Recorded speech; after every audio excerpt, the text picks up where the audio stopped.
上我們的事，如可以，你作默成圓點，我記聚成圓圈，沉默風景一息間變小說。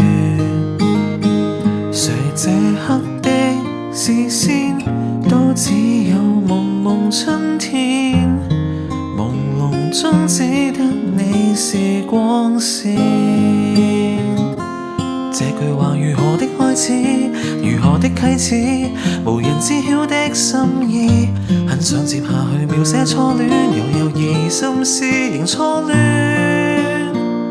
想知我們如在櫻花都散落時，又會否講好的鍾意，待你寫上我們的事，如可以。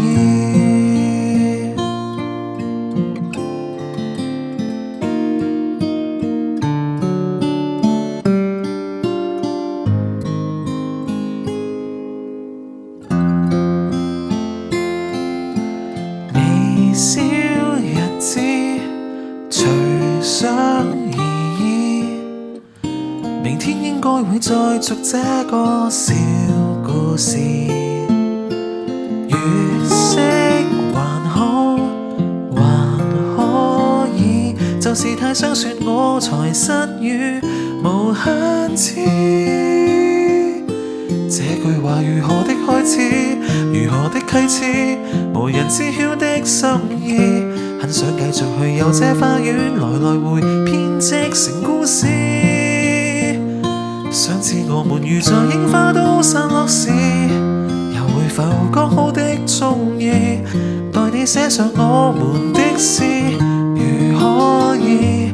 但是你不寫我的小故事，留下我不寫你的事，以後遺憾沒有戀愛一次。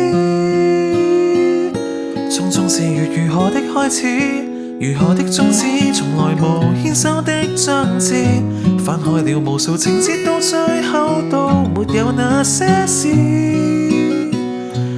願我記得兒童時，但忘了舊故事誰曾留伏線，是和地空等一個條件，是最青春